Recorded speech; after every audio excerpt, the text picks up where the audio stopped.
I had the pleasure of listening to you give a talk in Miami at the Biohacking Congress there, and I was sitting there and thinking of questions even then of what you were talking about. And one of the things you were talking about that's incredibly prevalent right now is EMF. And I'm surrounded right now. If you looked around, there's just wires literally everywhere. There's a big light here, everything. There's probably so much EMF going on. But, you brought up the good point of connecting EMF and pathogens, especially things like parasite, Borrelia, Lyme disease. Can you go into that a little bit more and what we should know about electromagnetic pollution and these types of pathogenic, infectious diseases? Great question. So maybe 17 years ago, I had a notion, and that was anything that plugs into a wall or alternating current, AC current, or is battery operated will generate a magnetic field. Mm-hmm. So how do these fields interrupt our normal body battery or our body energy fields? So 17 years ago, the cell phone industry, the Bluetooth, wireless, everything industry was not quite as pervasive as it is today. We were probably just at 3G. Now we're at 5G. For those of people listening, the military is using 7 and 10G today. So when you look at a cell tower, you think it's just maybe 5G, but in fact, they're communicating even at a higher level frequency. Those frequencies oscillate. They go back and forth at a much higher frequency than our body frequency.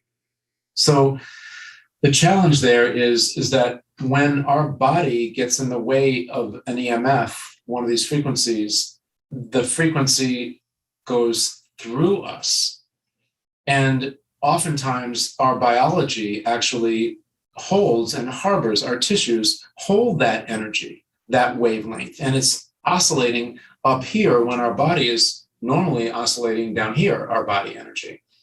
For those tuning in, our neurological system is an electrical system. And so body battery, body energy, body electric is a very, very prevalent topic.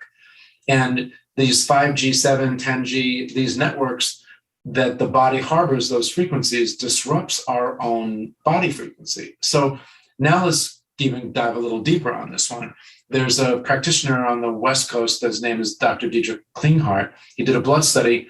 I mentioned this in my talk, I believe, that he actually analyzed the blood of people that lived in the Pacific Northwest, in the urban areas and in the rural areas. And the blood, the mycotoxin, which is a byproduct of microbial work. So a microorganism, let's say a Lyme disease, a parasite, the co-infections, they're little organisms, they're sort of perfect organisms. They only know 3 things: how to multiply or replicate, how to use your body resources, because they're basically taking your pre-digested or digested food and or minerals and life source. They're taking that, and they poop.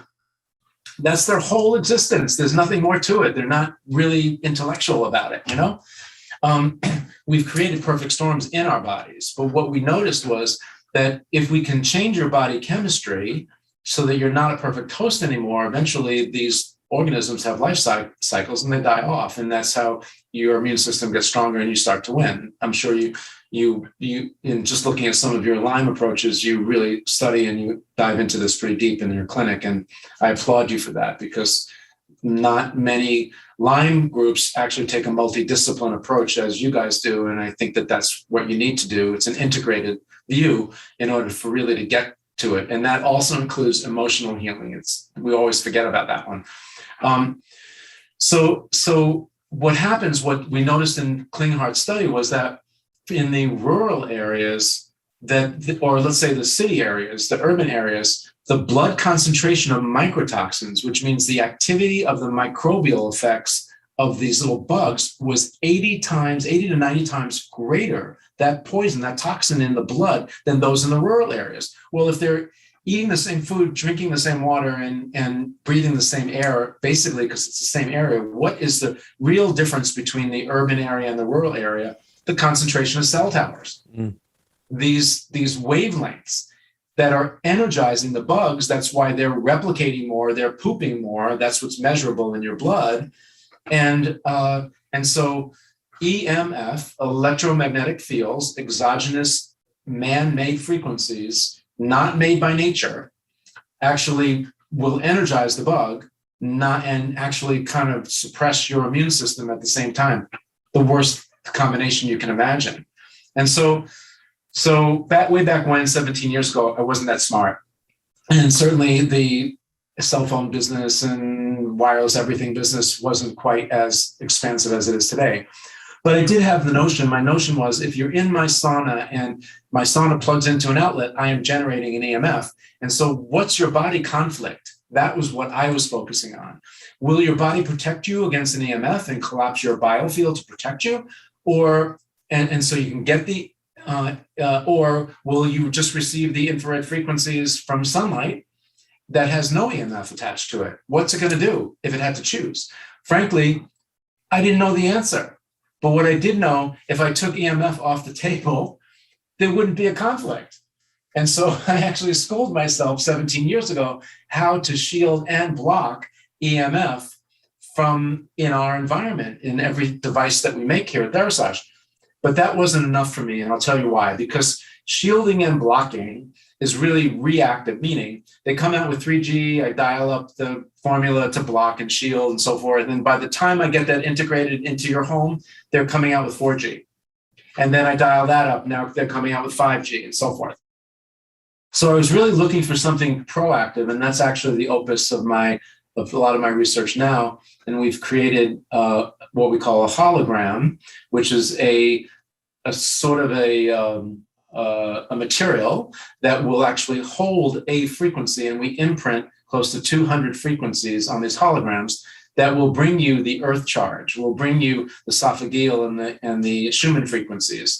And so that will balance out and support your biofield. So we shield, block, and now we harmonize. So we're actually supporting your body energy, okay, and creating I feel like it's almost like Captain America. I'm walking around with this sort of shield and bubble around me that will protect me and make me somewhat sort of impervious from 5 to 10G, a whole room full of computers.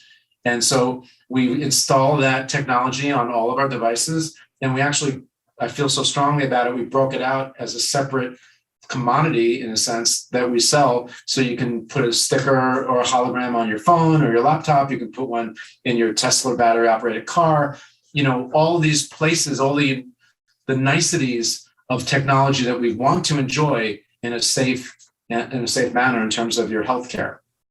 Really interesting, because we've worked with a company called U-Matrix, and we worked with someone called Pierre Nicolas out of France, who's been studying EMFs for a while too. And what he found to be the best solution is exactly what you're talking about, making something with a biocompatible and a hologram, form that is able to then change the spin around you, the vortex of things, to then take that sinusoidal man-made wave and transform it into something that's good for you, just like nature does. And exactly. So, so much of, I feel like the EMF industry or protection is about blocking, building Faraday cages almost around us.